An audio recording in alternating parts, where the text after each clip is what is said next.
बेसनाचे आपले मिनी लाडू आपण आज जे करणार आहोत ते झटपट होण्यासाठी एक ट्रिक आपण करायची आहे। ती म्हणजे बेसन दळून आणण्याआधी ती जी डाळ आहे ती आपण मंद आचेवर छान खरपूस भाजून घ्यायची आहे।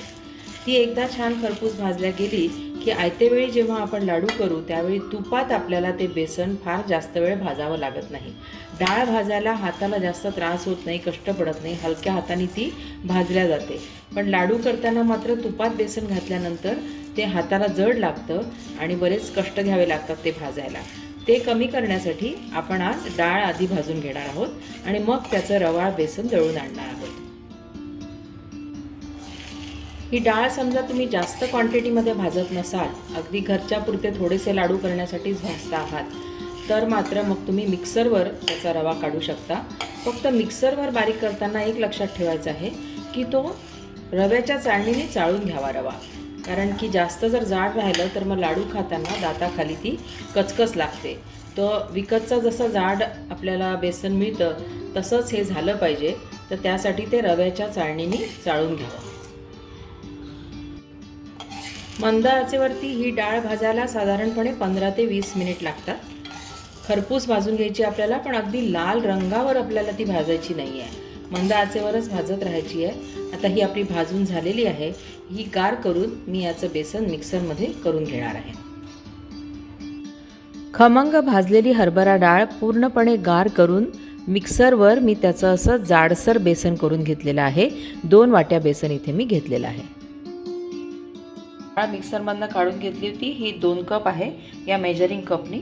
हे तूप इथे आपण घेतलेलं आहे पाऊण कप, 1.5 कप साखर घेतलेली आहे, 2 टेबलस्पून दूध आहे, थोडेसे इथे पिस्त्याचे काप मी त्या स्लायसरवर करून असे पातळ काप करून घेतले आहेत लाडवाला वरून लावण्यासाठी, आणि 1 चमचा वेलदोड्याची पूड आहे।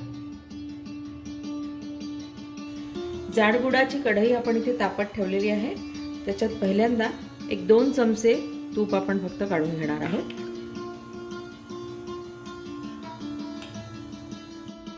या 2 चमचे तुपामध्ये आपण हरभरा डाळ भाजून जे जाडसर बेसन करून घेतलं होतं ते घालून आपण छान भाजून घेणार आहोत।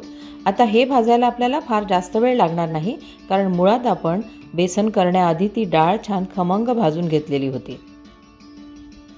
बेसन घातल्या घातल्या सुरुवातीला ते सगळं तूप शोषून घेतं आणि जशी जशी ती भाजल्या जाते तसं तसं ते हलकं होऊन मग तूप सोडायला लागतं।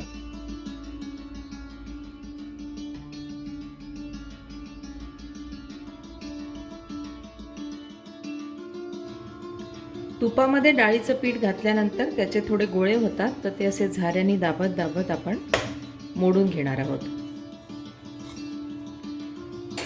2-3 मिनिट झाले आहेत, हे पीठ बरंच कोरडं आहे। आता आपण पुन्हा याच्यामध्ये बाकीचं राहिलेलं तूप घालून घेणार आहोत। उरलेल्या तुपातले 2 चमचे तूप मी यात घालते आता, आणि अजून 1 चमचा तूप राहू दिलाय, जर शेवटी वाटलं तर आपण ते तूप घालणार आहोत।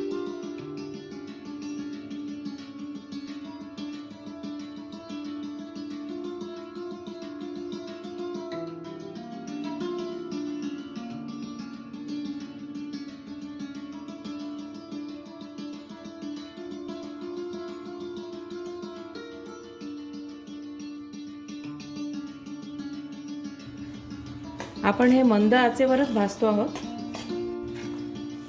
जसं जसं हे पीठ भाजलं जात आहे हे हलकं हलकं होत चाललेलं आहे, आणि हे तूपही सोडतं। पहिल्यांदा तूप ते सगळं शोषून घेतं आणि जसं जसं भाजलं जाईल तसं मग ते हळूहळू तूप सोडायला लागतं। तर आता हे तूप सोडायला लागलेलं आहे, त्यामुळे मला झाऱ्याला अगदी हलकं लागतं आहे हे पीठ। अगदी 10 मिनिटातच हे पीठ आपलं भाजून झालेलं आहे। डाळ आधी भाजून घेतल्याचा हाच एक फायदा असतो की डाळ भाजायला हाताला जास्त ताण येत नाही, जास्त जोर लागत नाही, पण पीठ मात्र भाजायला हाताला जास्त जोर लागतो। तर डाळ आपण हलकी असताना जर हाताने भाजून घेतली तर अशा प्रकारे आपल्याला पीठ तुपामध्ये भाजताना जास्त ताकद न लावता, जास्त हात न दुखवता पीठ 10 मिनिटात भाजलं जातं। बेसन छान खमंग भाजलं गेलं आहे। आता त्यावर आपण 2 टेबलस्पून दूध घालून घेणार आहोत।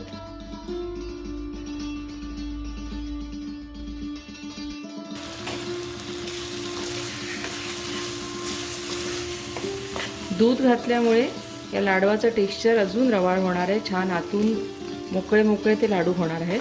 तर दूध घालण्याची जी स्टेप आहे ती अजिबात मिस करायची नाही आहे. आणि दूध तुम्हाला जर नसेल घालायचं, फार जास्त प्रमाणात लाडू करायचे आहेत, टिकतील की नाही अशी शंका असेल, तर त्याऐवजी तुम्ही त्याच्यामध्ये थोडं पाणी पण देऊ शकता, पाण्याचा पण शिपका देऊ शकता.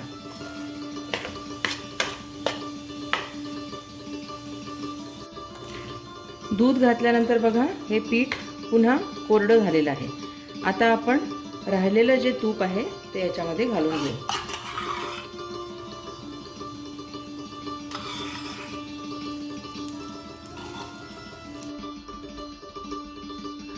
तूप घातल्यानंतर हे पीठ आता अजून थोडं सैल झालं आहे, पण हे अजून हलकं पण झालेलं आहे. आणि एक बघू शकतो आपण की ह्याच्यावरती आता छान चकाकी यायला लागली आहे, म्हणजे आपलं पीठ आता भाजत आलेलं आहे. अशा प्रकारे ज्या वेळेला पिठातून तूप बाहेर सुटायला लागतं तेव्हा समजायचं की आपलं पीठ भाजून झालेलं आहे. कारण सुरुवातीला जेव्हा आपण पीठ घातलं ते सगळं तूप पिठाने ओढून घेतलेलं होतं.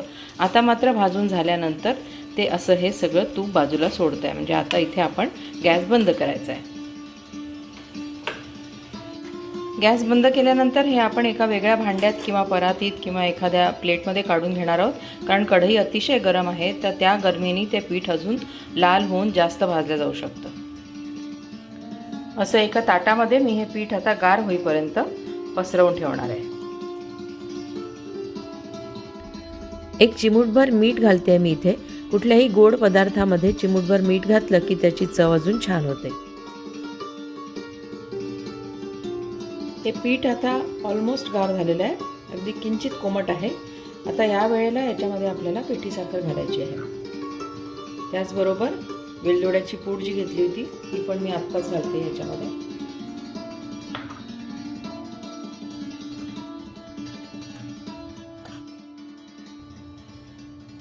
थोडी थोडी पिठी साखर घालत आपण हे छान मळून घेणार आहोत. एकदम सगळी पिठी साखर घालायची नाही, मग ती चांगली मिक्स नाही होत सगळ्या याच्यामध्ये.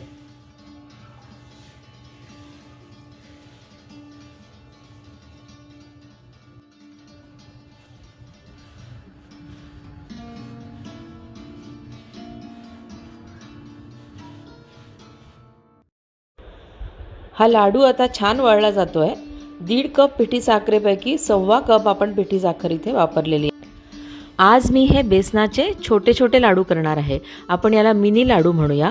या लाडवाचं लहान मुलांना तर खूप कौतुक वाटतंच, पण मोठ्या माणसांपैकी जे कॅलरी कॉन्शियस लोक असतात त्यांना हा लाडू दिल्यावर एक संपूर्ण लाडू खाल्ल्याचं समाधानही मिळतं आणि कॅलरी कंट्रोलही केला जातो.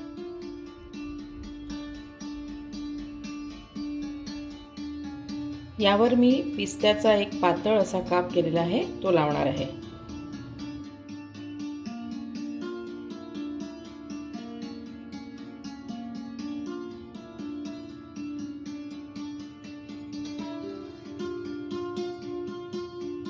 असे मिनी लाडू जर तुम्हाला दिवाळीच्या पार्टीसाठी करायचे असतील तर अशा प्रकारे आपण त्याच्यावरती चांदीचा वर्खही लावून घेऊ शकतो.